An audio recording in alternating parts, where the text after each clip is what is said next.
Hey there, guys. All right, today we are back with Suibhne. It has been possibly over a year. I don't know. I don't remember the last time I watched Suibhne. I didn't know what to watch for today, so I just took a look at some channels, and I was like, been a while since we watched this one, so I picked him. This time, the animated history of Scotland. This is only 4 minutes. I'm kind of curious how much information he's going to be able to cover here. And how broad it's going to be. But before we dive into the video, make sure you check out the links below in my description box or in my pinned comment section. Got a link to my gaming channel here on YouTube and a link to my Twitch channel. Would love it if you checked them out, threw me a follow, and hung out on the chat. Now that that's out of the way, let's just go ahead and dive right into the video. It is a country north of England in the island known as Great Britain. It is worthwhile to note that even though the country has been united with English since 1707, it is very important that if you ever visit there, do not call them British. Celtic people arrived in the British Isles. I'm going to disagree with that statement of not calling them British because they are technically British, for they live in the British Isles. However, they are Scottish, not English. I think that's probably what he means. In the first millennium BC, and soon spread to form the Brittonic, Gaelic and Pictish people, who all really hate each other for some reason. This lasted until... I mean, that's just the history of the British Isles. Everyone that lives there hates the other people that live there. 43 AD, by which time the Romans were having so much fun conquering stuff that they decided to make it a thing. The Picts proved very difficult to conquer, and the Romans found themselves unable to... I'm telling you, man, they're crazy up there. They, like, paint their bodies. ...invade the highland in an area called Caledonia. The name Caledonia probably originating from one of the Pictish tribes called the Caledoni. Emperor Hadrian of Rome built a fortified wall to defend against the Picts, while... Join the army, they said. It'll be fun, they said. Enforcing a strict no-touchy rule. By the time the Romans left in 450 AD, the south of Britain was conquered by Germanic peoples called the Anglo-Saxons. Scotland by this... Okay, this is going really fast, holy shit. Anglo-Saxons, that is made up of the three biggest tribes, Germanic tribes that invaded or settled England. The Angles, the Jutes, and the Saxons. Why the Jutes got completely gypped in the naming, I don't know. They referred to them as the Anglo-Saxons on the continent because of, as a way to differentiate the Saxons of England from the Saxons of Germany.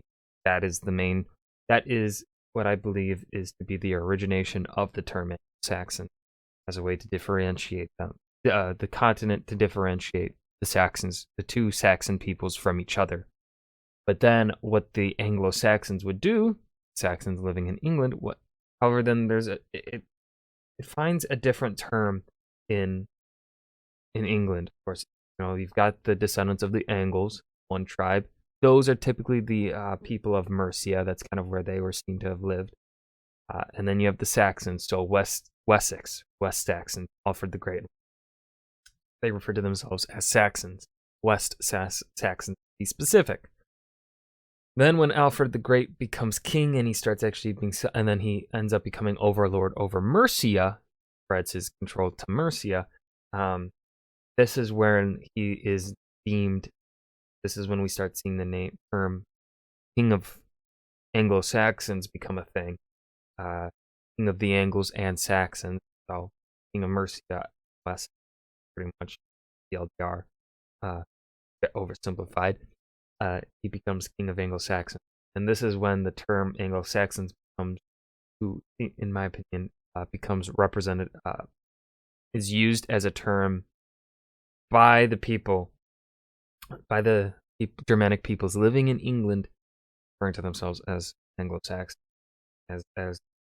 as their own term, not as a term to differentiate them from the other Saxons, right? It's the unique thing. It's their own thing, right? It becomes kind of interchangeable with English for them, right? They are the English, but they are also the Anglo-Saxon, kind of the same thing.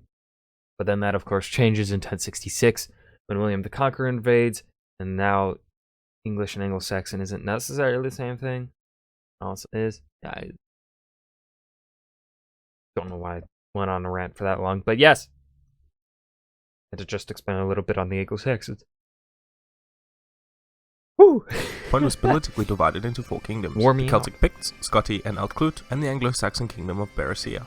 Scotland later shamelessly stole this name from the Scotti, who were actually originally from Ireland. Berricia eventually became Northumbria, and the Vikings invaded to become the Kingdom of York. The Gaels and the Picts united under a dude named Kenneth MacAlpine to form the Kingdom of Elba. It is worthwhile to note that most of Europe were fighting against the Vikings in the 10th century, and Scotland, not wanting to be left out, joined in. The Vikings come here and I'll get you, you wee tyke. were defeated in 927 by a newly formed Kingdom of England, who then continued to invade north into Scotland. Oh, that really oversimplified the Alfred the Great and then his son Edward the Elder. Woo!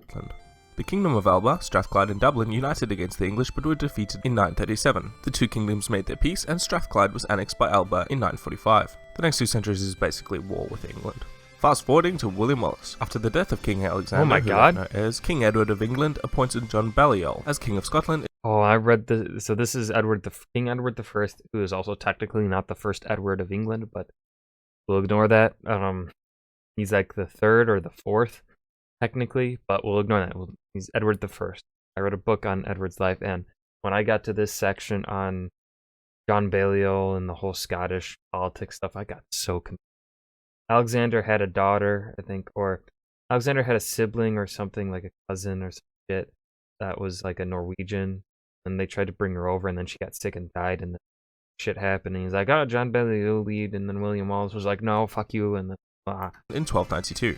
And then Edward was like, hey, buddy, that's an awful nice kingdom you got there. It'd be a shame if anything was to happen to it. To which John called up the French king and was like, hey, want to be friends? This Edward guy is nuts. And Edward was like, oh, hey, sorry, looks like your line got cut. No, by the way, I brought an army to Scotland and now I'm king. And this guy named William Wallace says, not today, good sir, and roundhouse kicks the English posterior all the way back down to London. The English later killed Wallace, and 2 more wars were fought, but the Scots eventually gained independence from the English in 1357.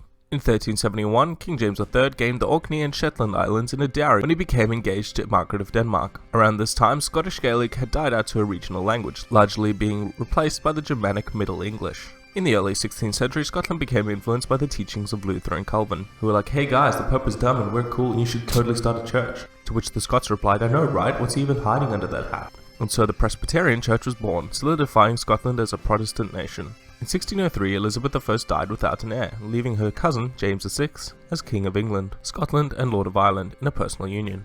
Time to get messy. James and his son King Charles attempted to create more political and religious unity among the 3 nations, who couldn't reach any compromises. Rebellions were sparked all over the Isles, which began the English Civil War and the War of the 3 Kingdoms, resulting in England's victory and dominance in British politics. There's a lot more to cover here, but the yeah, and I think he's oversimplifying it way too much here, actually. Oh, shit. Because I believe James and Charles were actually Catholic, and that was actually the problem, because England, Anglican. Remembering my English history. This is a little bit outside my timeline. Not entirely confident in what I know here. The war was so needlessly complicated that there's no way I could cover it in enough detail here. In 1707, after a failed attempt at colonialism by Scotland, the Acts of Union were passed between English and Scottish to merge the 2 countries into a political union, forming the Kingdom of Great Britain. Scottish economy and parliament were dissolved and absorbed by London, while retaining Scottish law and religion. The union brought in a lot of money to the Scots, who became part of the growing British Empire. After a brief Jacobite uprising, Scotland saw growth and prosperity. In the 1800s, Scotland prospered under the Enlightenment and Industrial Revolution to become a strong manufacturing economy. The Scots fought in World War I and II under the Kingdom of Great Britain. In 1999, Scotland was granted devolved powers and increased her independence while still remaining within the Union. The Scottish National Party became the majority government in Scottish Parliament in 2011, and a referendum was held on Scottish independence in 2014. Scotland voted to remain part of the United Kingdom, along with being granted... Wasn't it barely a win, though?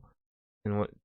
Isn't there like some talks about like not that many people show up or something? I don't know. Further devolved powers. In 2016, after Scotland voted to remain in the European Union, while the rest of Great Britain voted to leave, Scotland has shown increased support for the second independence referendum to be held within the next 2 years.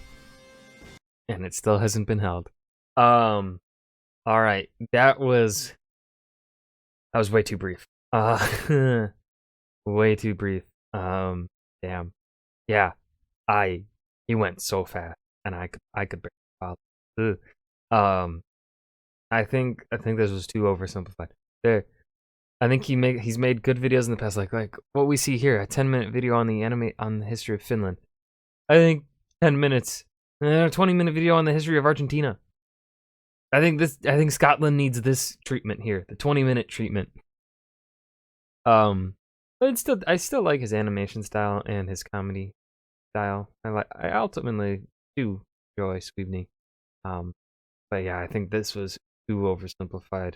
I think this would need. I think this could do with a repile.